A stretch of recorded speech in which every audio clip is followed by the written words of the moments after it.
Welcome everyone to our event this evening about leading creativity and innovation with the Marketing Mentors Network, an AMADC program. We're super excited. We have a number of guests tonight. So we're going to take you through a little bit about who we are and take you through a number of things that we actually do in the program. Those of you who are our guests this evening. Welcome. Here's our agenda. Well, again, happiness, mentoring. Then we're going to have an active session with our guest speaker, Rita Santelli. We'll close with some announcements. And anyone who wants to stay on for some additional Q&A with Rita or networking, or if you're in the program and want to do a breakout with your mentor protege, absolutely, we're going to make that possible for you. If you are a mentor protege, please let us know, specifically Kathy, so that we can set up that breakout room for you. And please let us know before we actually go into closing announcements. So a little bit about us. AMADC is the Washington, D.C. chapter of the American Marketing Association. We are about 72 chapters, 30,000 members across the U.S. And we also have some Canadian chapters, by the way, for you Canadians on the call. We provide local education, career resources, and programming for marketing professionals. We're all volunteers.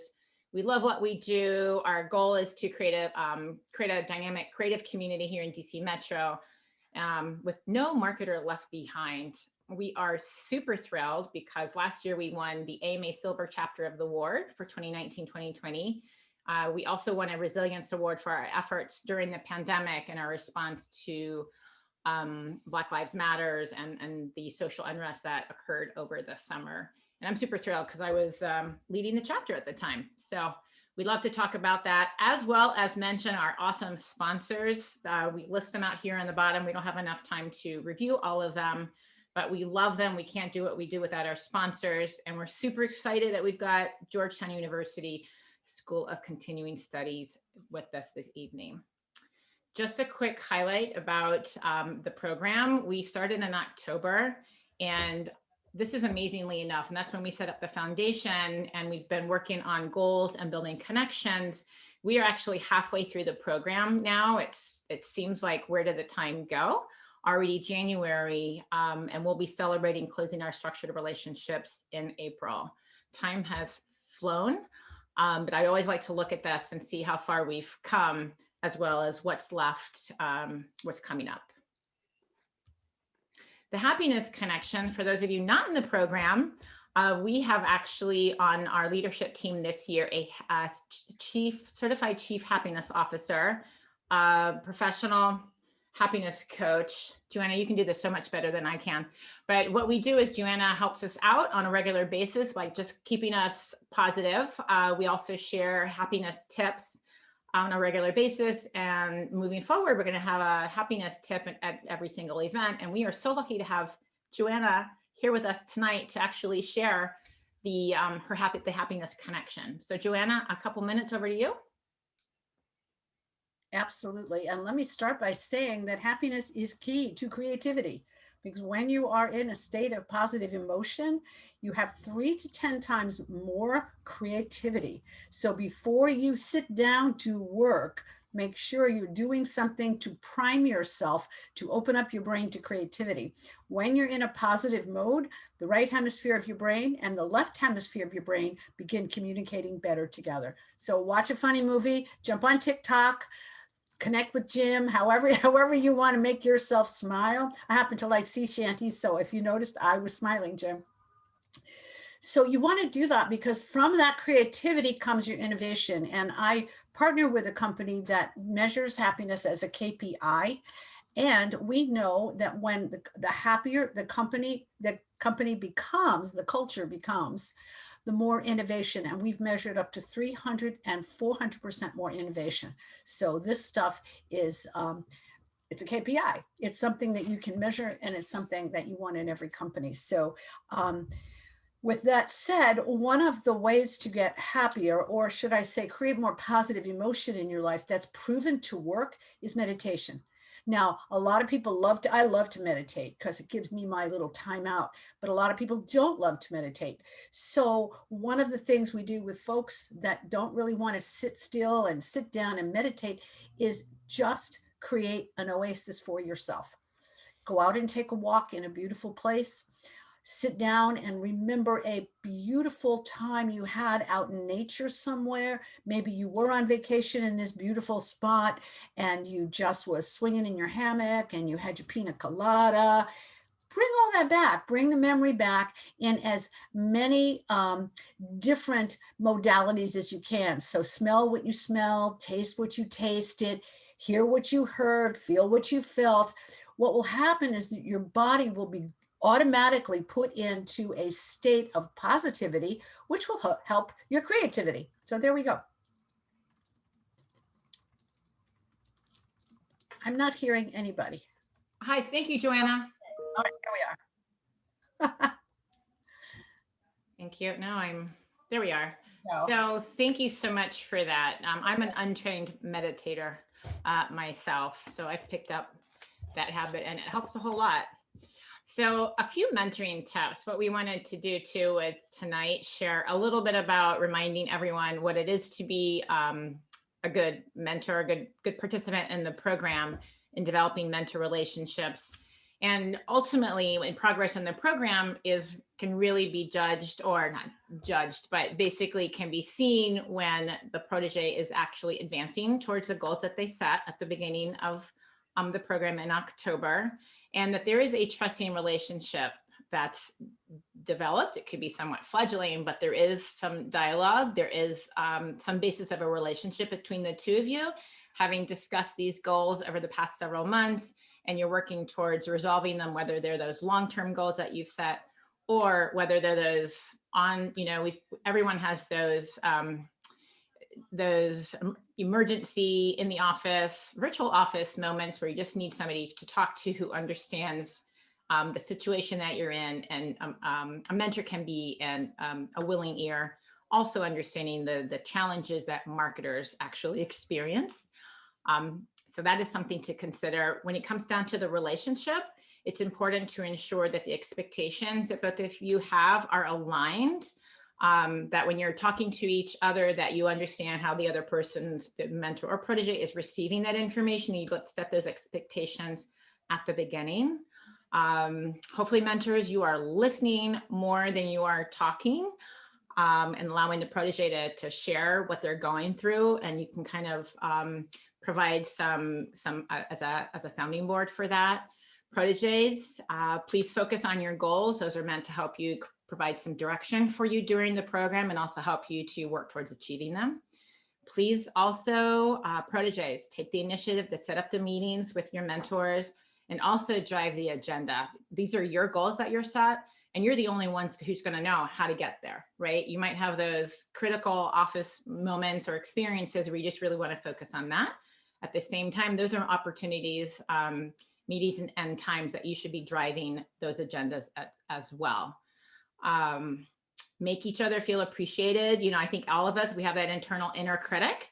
So as much as possible, it's so nice to hear the good parts of a challenging situation and what one did well, even though things might have looked a little critical or maybe gone downhill. Stay positive, share the positive side of what someone may have responded to in a situation. It's always good to look at what went well.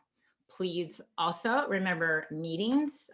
This tends to be pretty easy now that we're all in an online virtual world, and everything is kind of connected via calendars and Calendly. Just please remember those meetings. And if you can't make a meeting, let your partner know and give them enough time in advance. Be prepared and remember previous conversations. That doesn't mean you have to take copious notes every time you all meet, but just make sure that you kind of have in the back of your head, or you have taken just a couple of bullets about what you all talked about, maybe some bullets about what you should talk about next, or some goals for the next meeting. And this could be either they're shared, these notes are shared, so you're both following along and what the progress, or both protege or mentor. Please it's a respect also to your partner that you're remembering what the goals are and where you're headed. And last but not least is respect the trust and safety that you're developing between the relationship. I think this is a mentor relationship has that built in, but it's just really good to remind everyone, please respect and trust the partner that you are working with, that you're sharing information that it should not be shared outside of the program, outside that relationship. So those are just a couple of mentoring tips. We're going to be sharing a little bit more ideas for conversations and topics in upcoming communications. Oh, and Wendy Zajac is actually going to share over to Wendy, our sponsor this evening, who's going to give a little bit of an overview of Georgetown University, as well as share a little bit about your mentoring experience, Wendy. Not in our program, but I'm sure you've got some interesting insight to share. So over to you, Wendy. All right. Well, thank you guys so much. It's always a pleasure to be with AMA.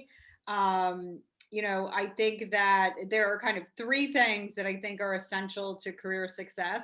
Of course, education. I'd have to say that as the faculty director for the integrated marketing program and the design management communication program at Georgetown. But when I say education, I think also education like the kind AMA provides. So I think as marketers, we have to stay on top of what's happening, trends in our industry, trends in marketing, and trends in kind of humanity. So I think education, to me, lifelong learning is a big Georgetown value. And that is just so critical to me in terms of what I think we need to do to be successful in this industry. My other huge thing is networking, which is, again, another amazing thing about AMA and other organizations like it.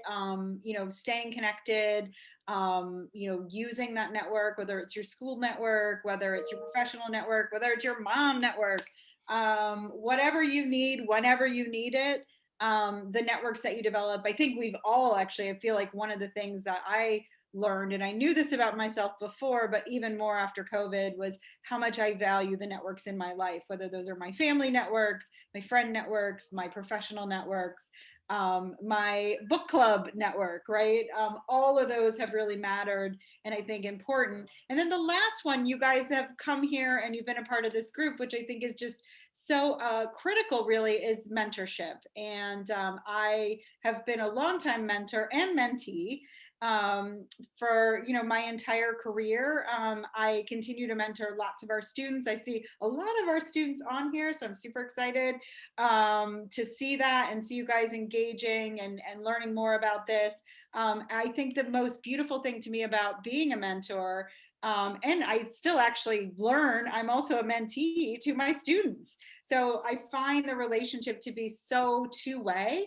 And so really critical. I have teenage kids. I learn as much from them about what's happening on TikTok and things like that they have to explain to me as they learn from me. Well, actually, they don't really learn from me because they're teenagers and I don't really have a lot that I can tell them yet. But I'm hopeful that as they move into their 20s, one is there, that will get better. But yeah, so I think being a mentor and engaging in the process together, again, I think is just so useful. And I loved your tips, Angela. I could just applaud them a million times because continue to look at where you are in your career. I personally spent 20 plus years in marketing and then pivoted completely to education. So I needed mentors. I had no idea. How do you grade something? How do you do this? I think evaluating where you are and where you want to be at any point is just such an amazing life skill. So if you have questions about Georgetown School of Continuing Studies, we've got a million great programs. You can check them out.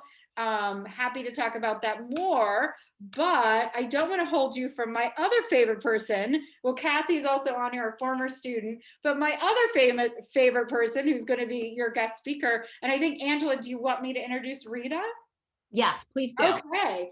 So without further ado, who you've come here to see tonight, Rita Santelli, who I had the pleasure of meeting. She's actually an adjunct in our integrated marketing communication program. She teaches 3 courses: brand concept, consumer research and insights, and strategic leadership. So she is absolutely the perfect person to be talking to you about all these amazing things that she's going to talk about tonight and give you great ideas. Aside from that, and I know there's a slide with her full bio, she has just an incredible experience in marketing. Right now, she's the CMO for, oh my God, I have to read this, Rita, because it's too long. Center for Workforce Inclusion and Chief Strategist of CWI Labs. Whew, that's a lot. But she's had an extensive career, both working for Choice Hotels, Walt Disney, National Geographic, just some little brands that probably no one's really heard about.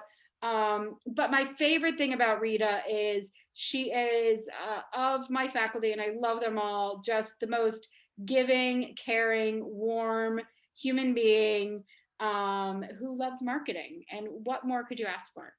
So with that, I will turn it over to you, Rita, wherever you are in the Zoom screen. I've lost you. Thank you so much, Wendy. I don't know what to say after that introduction, but thank you all so much for coming tonight. We're going to talk about one of my biggest passions tonight, which is leading creativity and innovation. As Wendy said, marketing, specifically branding, has been my career. And so the role of leadership to build strong brands is one of the most important aspects of being a successful marketing and communications leader. And that's why I am so passionate about it. So Kathy, should I share my screen now? Okay, go for it. Great. So I'm going to share my, let's see. Okay. Can everybody see this? Are there big black boxes anywhere? There are? Okay, so Kathy, I'm going to shut down the chat. So could you let me know if anybody, is chatting and stuff? Thank you. I'm not seeing any black boxes. I mean, I'm just, oh, you're not? No. Oh, okay. You look good. Okay, Yeah. great. So tonight we're here to talk about leading creativity and innovation. And I already was introduced, so we'll skip that part. But I'm really interested, before we start talking about leadership, let's talk about teams. What I'd love for you guys to type in the chat box, what do you, a quality that you think a strong team has. What are the qualities that you would say describe a strong team? Passion, collaboration, communication, love that one. Trust, respect, support, shared goals. These are all great. Being proactive, having a good leader, diversity of thought and acceptance. Yep. Drive to excel. Empathy, love empathy, being on the same page, having the same goals. All fantastic descriptions of strong teams.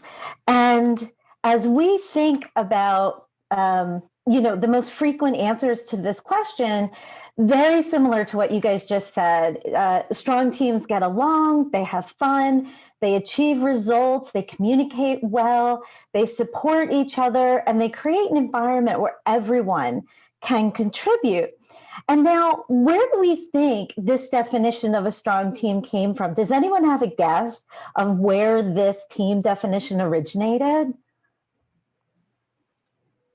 I'll give it a minute. I know it's a hard question, right? Experience. It's a great guess. It actually comes from sports. Yes, sports. Steve, thank you so much. Sports is really what has defined so many aspects of our professional lives. I mean, just think about the language that we use. Hey, I hit a home run with that project. Well, the ball's in your court now. Well, the team doesn't have any bench strength. What are we going to do? Well, this is really in your wheelhouse, so I think you should take it. Sports has influenced so much about how we think about working together, how we think about our professional lives, and how we define success. When it comes to leading creativity, however, sports teams are not a good, there's a lot of differences between a sports team and creativity, the most important of which is that a sports team has a very clear, quantifiable objective. You need to get the puck in the net. You need to get a home run, the guy across the base. You need to get the ball in the net. Everybody knows exactly what the objective is from minute one, as opposed to creativity, where your team is looking for something that is absolutely new. In creativity, your goal is the undefined, the new, the unique, to get yourself out of the common and come up with something that's very, very unusual. And sorry, somebody just wrote in the chat a great question about workload being uneven. So let me get to that a little later, but I am going to answer that question. So using sports as a definition of a good team really isn't directly analogous to creativity because the goals are completely different. Now, the foundation is the same for both sports and leading creative teams. You need trust, as people talked about, and you need a commitment. You need a commitment to the team. You need a commitment to the goals. But there's one very important foundational element in strong creative teams that is not a part of strong sports teams, excuse me. Can anybody guess what that is? Does anybody want to type in the chat a guess? We'll give it a minute.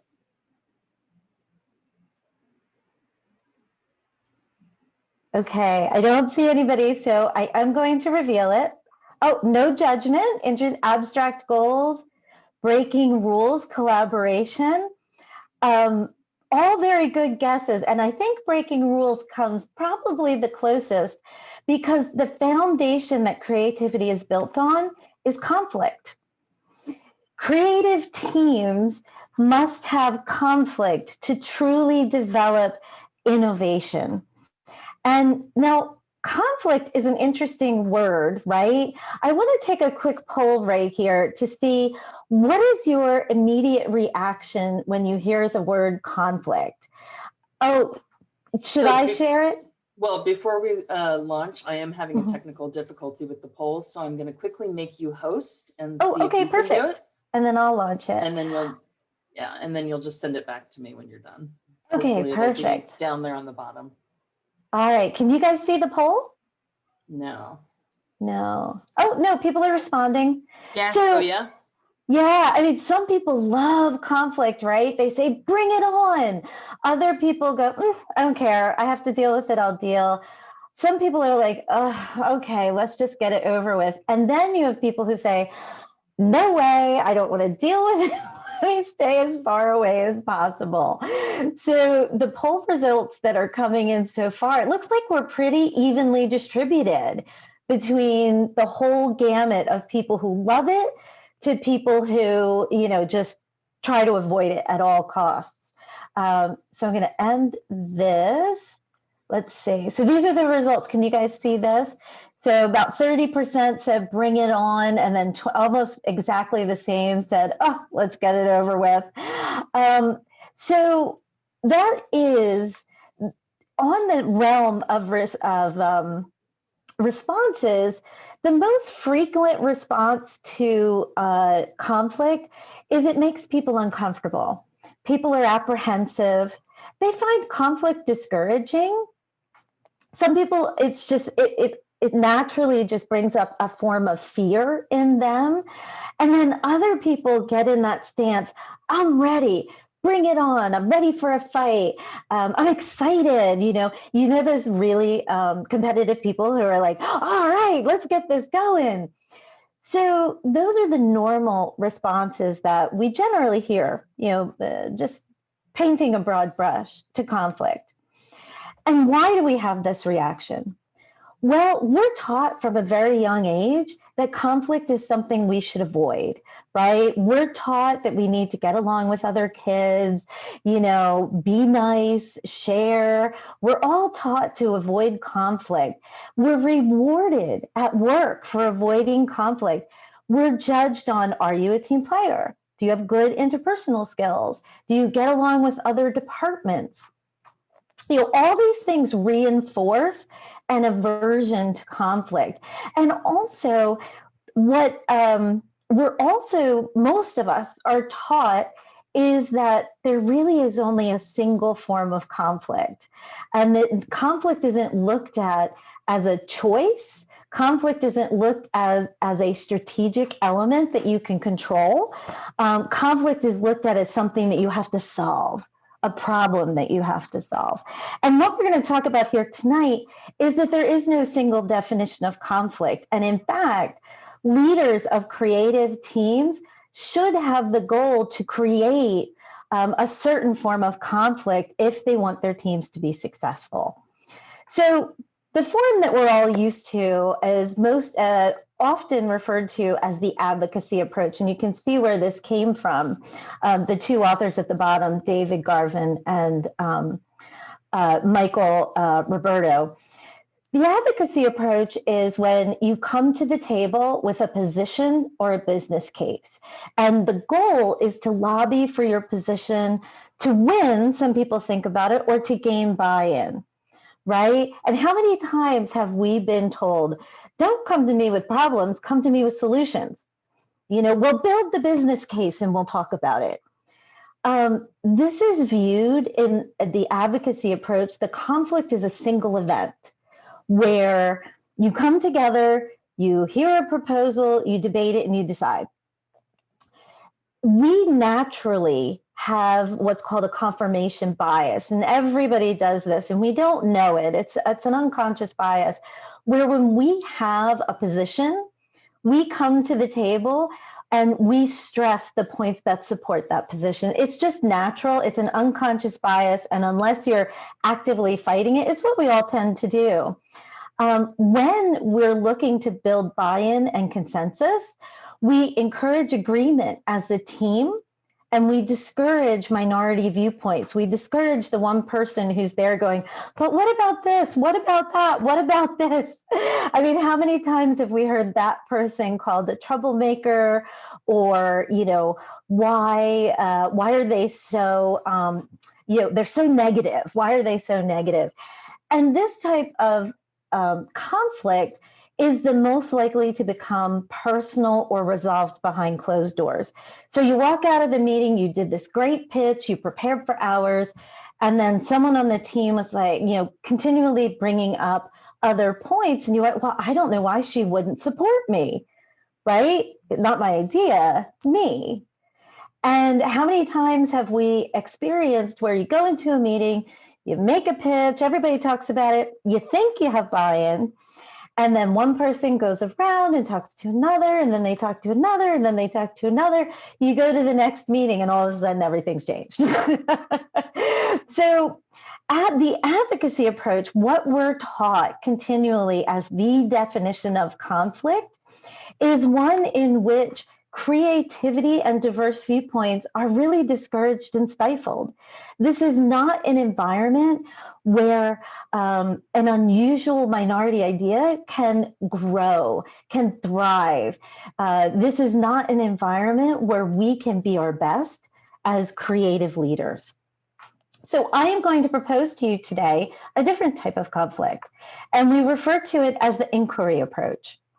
The inquiry approach says you should come to the table with ideas, not positions. So in this case, you should be coming to the group with problems, maybe some ideas on how to solve them, but not solutions, because the goal is to generate multiple alternatives and agree on a best approach. And when you think about the inquiry approach, one of the things that is really a tenet of this approach is that the whole is greater than the sum of its parts. In the inquiry approach, the process of getting everyone together, critically evaluating ideas, encouraging debate, you know, and you value that process because it will generate better ideas and more creativity and more innovation than any of us could on our own terms. Right? That's the foundation of the inquiry approach. The whole is greater than the parts. And so you really think of this as a process. You encourage vigorous debate. And this type of approach seldom becomes personal because your goal is to push and pull your ideas. Your goal is to stress test them. Your goal is not to have your idea accepted. It's for your idea to spur on other ideas and spur on other ideas and get the group together. So this is really where creativity and inclusion come in, is this inquiry approach.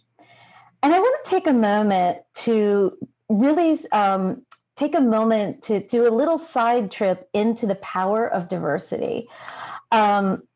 A bit of inspiration for you. The Boston Consulting Group found that companies with higher than average diversity had 19% higher innovation revenue. So they actually tracked revenue directly as a result of innovation. And that is really a really startling number.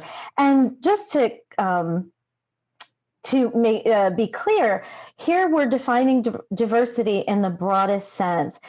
Race, gender, age, national origin, career path, industry, education. So the more diverse the team across many different factors, the higher their innovation revenues were. So part of conflict is, part of the good conflict, the inquiry approach, is pulling together a team with different perspectives and different viewpoints. And as marketing and communication leaders, it's really incumbent on us to bring diverse voices to the conversation and to bring diversity to our organizations. How many times have we seen in the last just 3 years, firms go out with products that you just look and you go, huh?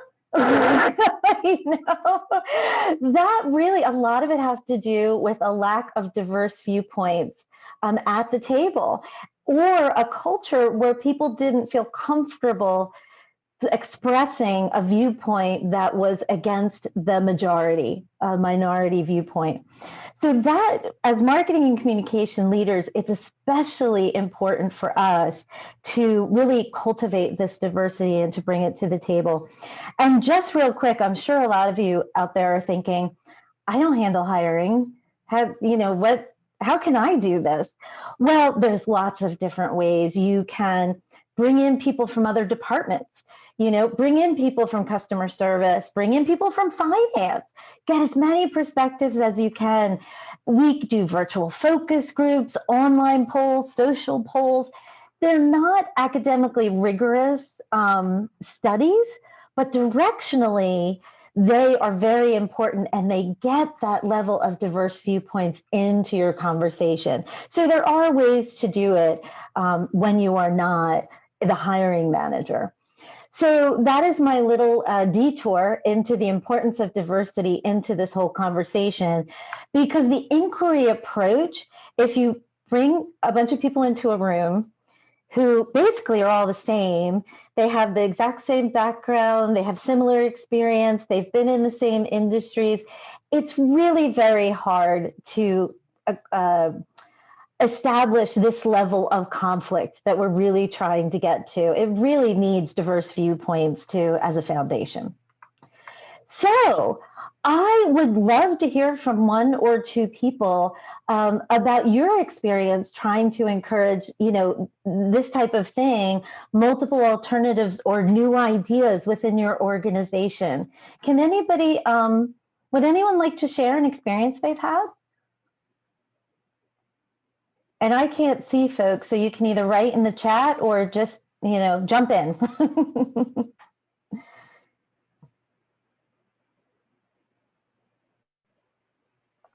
We have a shy group today. Maybe they're busy typing into the chat. Yes. Alexis just threw something in chat. Let's discuss that next quarter. Yes, kicking the can down the road. That is so often what happens, right? We don't want to take a stand. We don't want to create, ripples and conflict, and so we'll talk about it later. That's so often how that happens. Other code words for avoiding this is consensus. We value consensus in our organization. That tells people right from the start that you're not looking for alternative viewpoints and conflict. Michelle shares with us that at her engineering firm, she's trying to implement a social impact plan, and have had a really hard time convincing a group that we have a role in diversifying the next generation. Half of ownership is in, but convincing the remaining few is really tough. Yeah, absolutely. It is. Selling these ideas is a whole nother, it's almost a whole nother lecture onto itself, or excuse me, I'm used to Georgetown speak, is a whole nother discussion onto itself. But Michelle, if you're interested in that, please contact me through LinkedIn or my email. I have some great resources on how to sell creative ideas internally. So I'd love to share them with you. Oh my gosh. Yes, please. That would be great. Absolutely. Yeah, because it is hard. Even if you can lead creativity within your own team, then you need to lead creativity externally. And that is a whole separate challenge. And Rita, leading creativity with engineers, a whole nother. Oh my gosh, yeah. Conversation for a whole nother day, right? Yes, Wendy worked for Nokia for several years, so she has lots of stories about that. Yeah, so bringing success stories about how a similar idea was implemented at similar organizations, that's a great way to gain acceptance. I think where it doesn't help as much, and hi, Jessica, it's so good to see you. Where it doesn't help as much is when you're really trying to do something cutting edge and something that your competitors haven't done yet.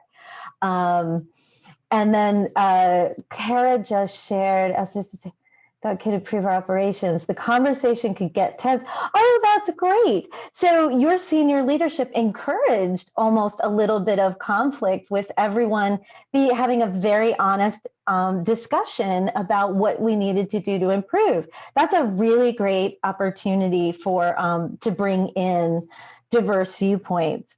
So I am going to share with you several tools and techniques that you can use to create an inquiry approach within your teams. But before we do that, I'm going to give you an opportunity for you all to talk about it together. So we're going to put this idea into practice. Kathy is going to break you up into breakout rooms, and you're going to evaluate a scene from the movie The Chef. I don't know how many people have seen the movie. Great movie if you haven't seen it. And what I'd really like you to talk about while you're in your breakout groups is, based on the way these two characters are interacting, how much creativity and innovation is being generated through this conflict? And then what are some things you would recommend to both characters that they could have done differently to improve the creativity and innovation that could have come out of this conversation?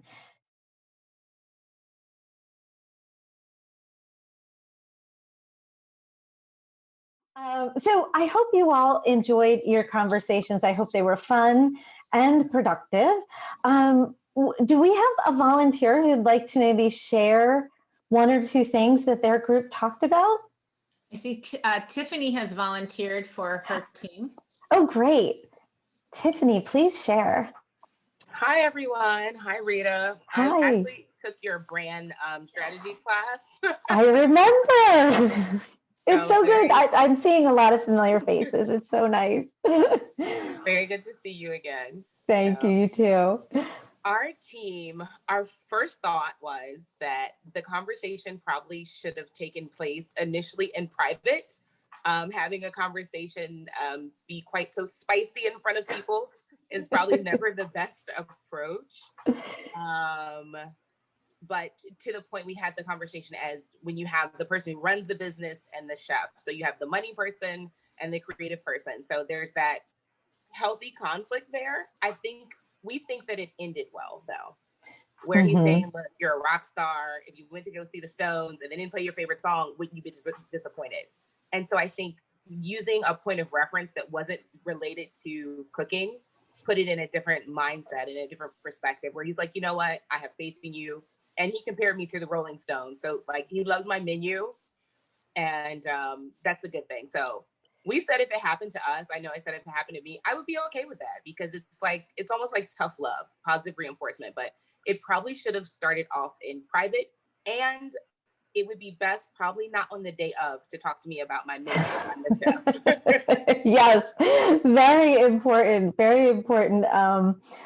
Great insights there. And, you know, Tiffany, I'm so interested that your group said that they would be able to feel good at the end, because there are a lot of people who, after being told, I don't care that people say you're the best thing ever, I own this restaurant, you know, and talking to him the way he did in front of his staff, a lot of people would have a hard time getting over that and then hearing what he said, right? How many times have we been in a conflict where something happens and then we can't listen as much because our emotions take hold?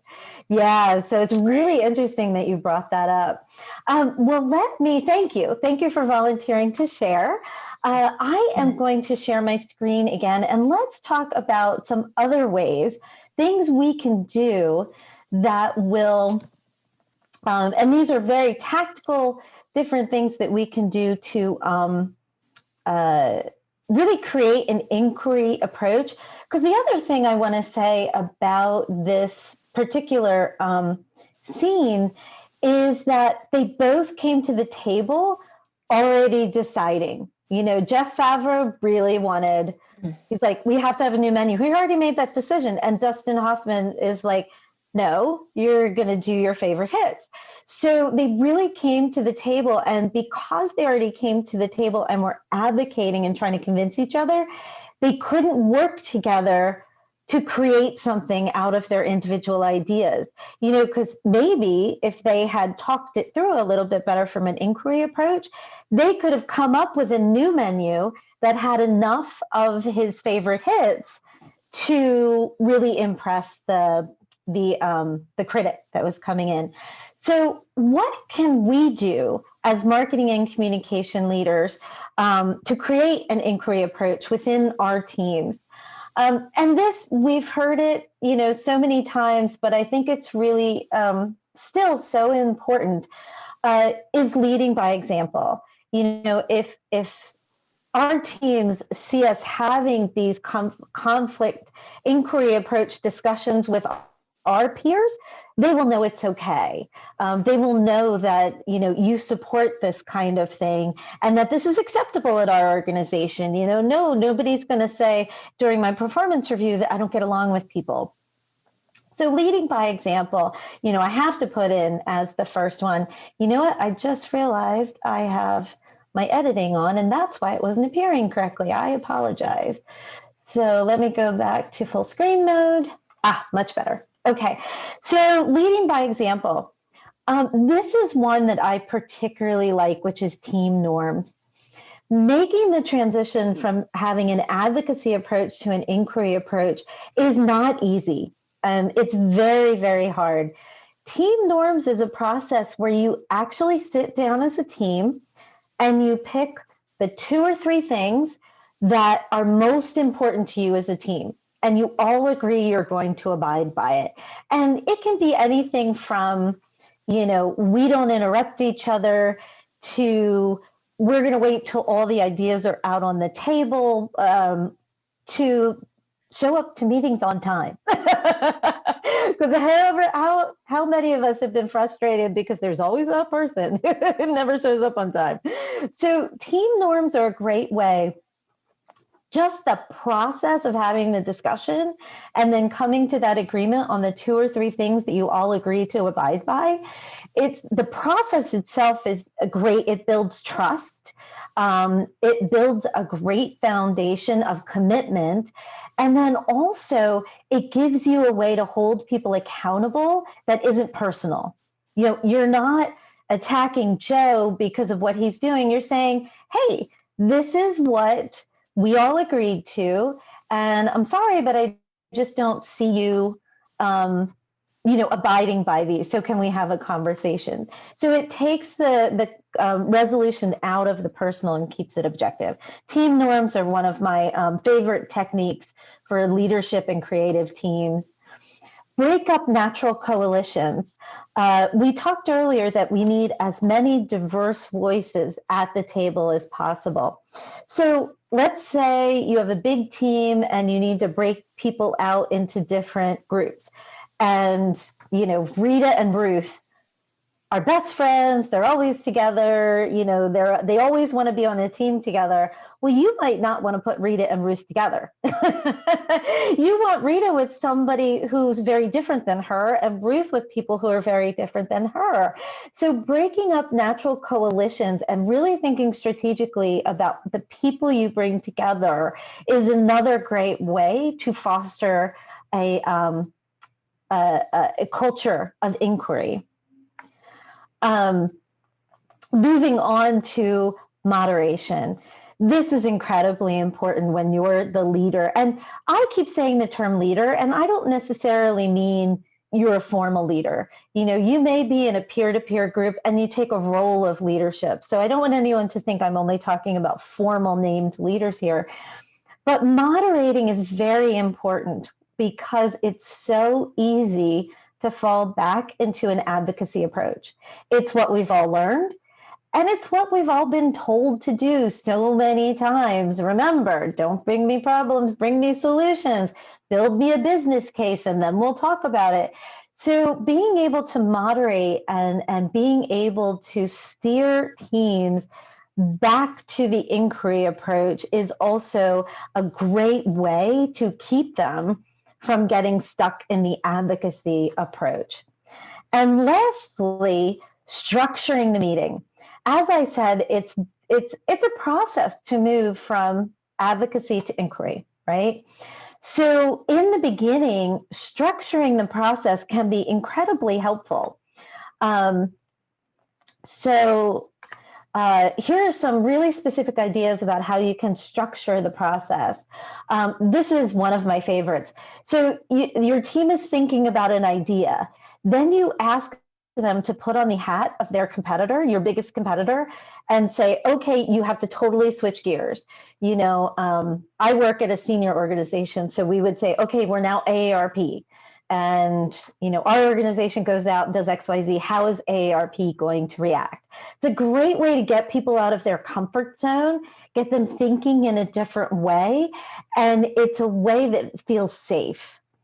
Because really your role is to create a space and give permission for dissent, for conflict, for building ideas off each other. You can ask the team to be your rejecter. So let's say you're coming up with an idea. You want to put yourself in the shoes of maybe a donor or a member or a customer that you've had trouble bringing in and attracting.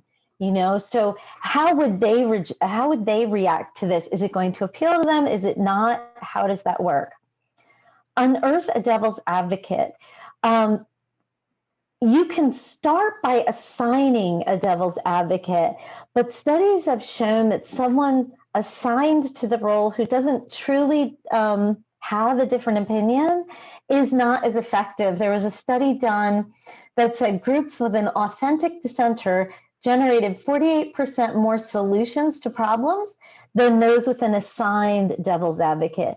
So if you have someone who truly does believe there's another approach here, assigning them to that role, so you're giving them permission, you're giving them space, is a great way to go. You can assign a devil's advocate as you get along, but the goal is to eventually get to a point where you can bring in authentic dissenters. What if? This is one of my absolute favorites. So you take an assumption that everybody believes is gospel, and you say, what if it weren't true? Right? So, and I'll give you an example. Several years ago, I did a lot of consulting in the association world. And I was working in an association, and most of their members were older, over age 50. And every time I proposed a technical advancement for their membership, they would say, oh, our members can't even use the website. They are not going to know how to do this. And they were constantly pushing back on me. And I'm like, well, first of all, it might not be them. It might be the way your website works. But also, we started saying, I said, just please, let's assume, just for the sake of argument, that they do like technology. How would that change our conversation? How would that move us forward?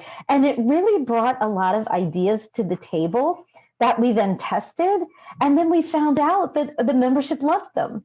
So having what if sessions are a great way to structure the process to create an inquiry approach.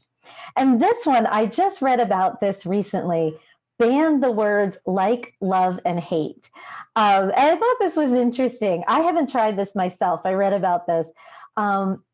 It forces the team to focus on critical, objective reasons and assumptions. And I have to say, I'm guilty of this. I say, I love that idea all the time.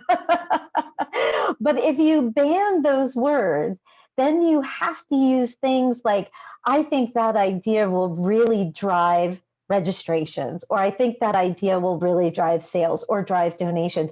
You know, you have to support things with objective reasons rather than emotions. So that's another really strong way to structure your process to make the transition to an inquiry approach. And anyone, you don't have to be at a certain level to introduce any of these. You know, anyone in an organization can bring forth ideas like this. So I just want to leave you before I open it up to see if there are any questions with a bit of inspiration. Jim Morris, the president of Pixar Animation Studios, said, if you have no conflict, you're going to have something that's pretty average. And that's the truth. When you only get consensus and you don't have diversity of opinion and you don't have an inquiry approach, it results in things that are pretty average.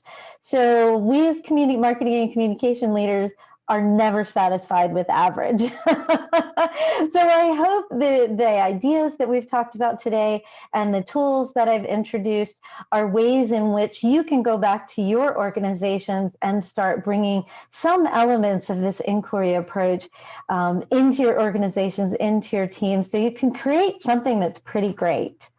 So with that, I just want to say, before I open it up to Q&A, I mentioned that I have some additional resources here. These are leaders in the field of leading creativity. I'm sure many of you have heard of Adam Grant. They have newsletters, podcasts, I mean, you name it, right? They're on Twitter. And then here are some specific books and articles that I thought would be helpful. And I'm sorry, I wrote your name down. I thought I did. When we talked earlier about, I apologize, I didn't write your name down, about convincing people to take on your creative ideas. This one, How Nonconformists Move the World by Adam Grant, is a great resource for that. But also, I would also recommend, it's a book by, where is it? I had it right here. It's a book by Daniel Pink called Everybody Sells.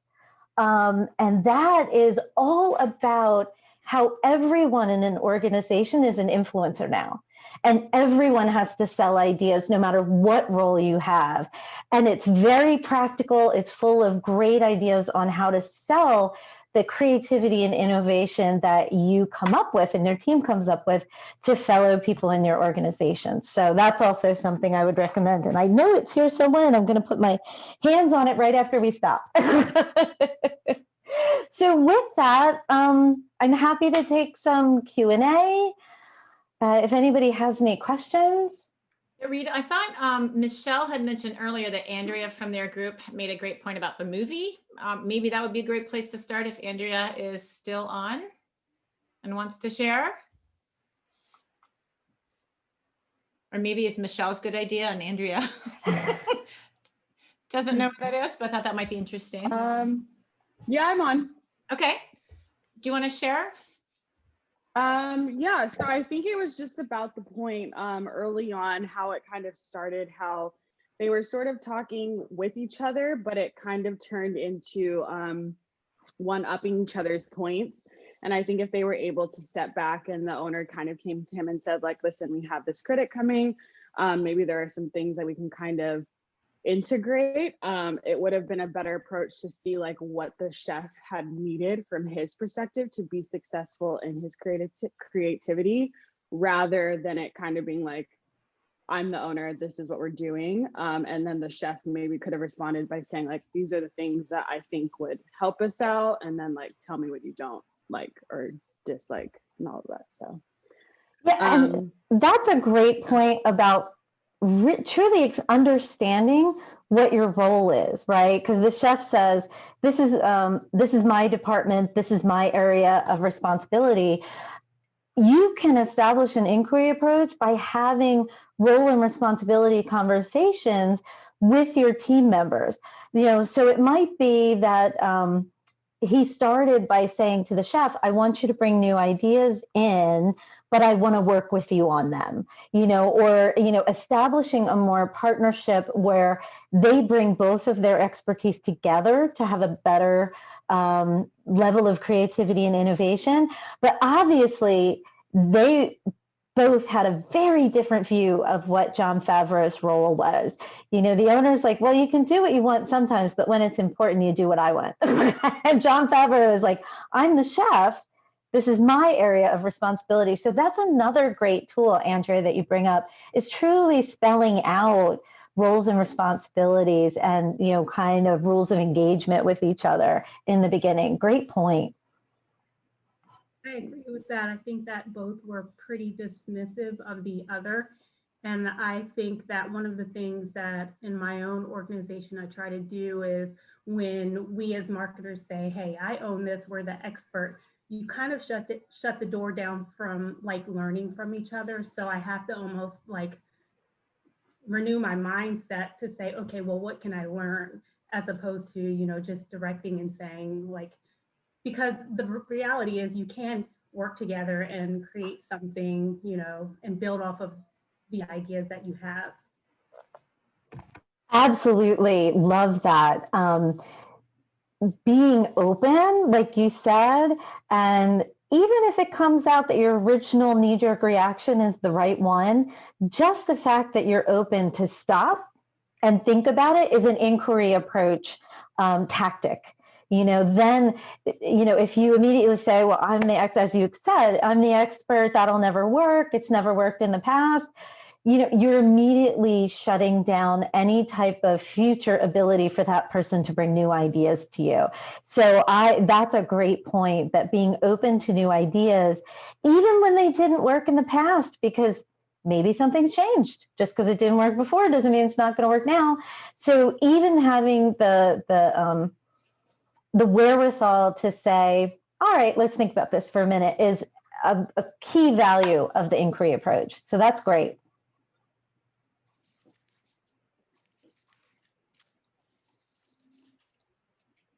Any additional questions for Rita? Oh, somebody brought up, Jim brought up in the chat about reinforcement. And I agree. As you're making, as you're supporting change in an organization, really being vocal and public about recognizing people as they're taking on these new tools and techniques and working in the new culture is so important. So yeah, thank you. That's a great point. Take a couple more questions and then we'll start some wrap up. And if anyone wants to hang around for some networking and or meeting up with your mentor protege, we're happy to stay on for a little bit.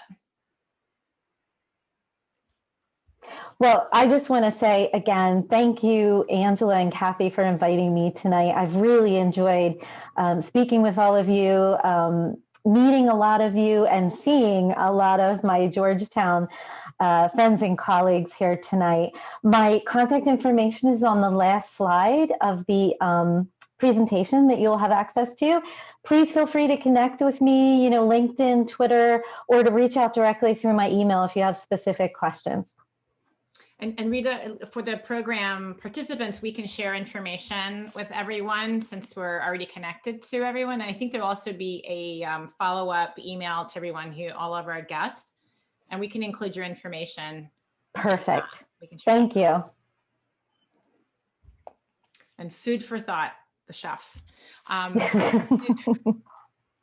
Everything's going to have a food theme tonight. Should we go ahead and I'll just share the last slides that we've got. We just want to share our upcoming event, which is on February 10th. I hope you enjoyed Rita tonight. And we have an awesome conversation with Whitney.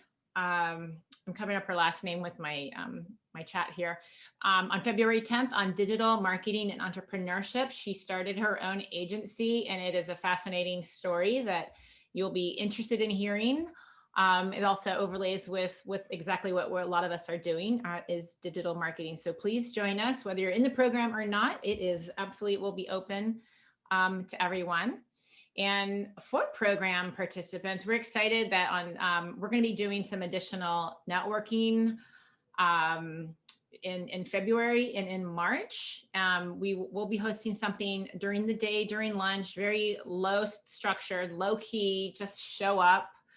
And then a couple of more opportunities to get together in the evening. So those are just a couple of new events. And for all of those, again, in the program, so any non-program person on the call is welcome to join us for our future Marketing Mentors Network. But we're looking at creating a Slack workspace to keep everyone connected and help to support you a little bit more. Doesn't appear that the LinkedIn group is doing it, or we want to take it up a notch, and we think that's going to help. So we do have a number of existing channels that we're doing outreach and support. If you are not getting any of our communications, please let us know so that we can add you to those specific channels. One more note though, I have received a few job opportunities that are open, and I wanted to share them with everyone attending tonight. If these interest you, senior product marketing manager, let me know. I know who's posting that, and I can put you in touch, give you more. I actually have the full job descriptions, and I can share that with you. Sarah's Talent has a demand generation specialist opportunity available. And this last one, executive administrative assistant, marketing coordinator. Emily, thank you so much for sharing that with Himes Associates. I have the full job description, and we can share that one with you as well. And anyone on the call tonight is welcome to reach out if you're interested, not just program participants. And that is it for our formal programming tonight. We're going to head over to networking for those of you who want to stick around or have additional questions for Rita. You're going to join us for a little bit longer, I'm hoping.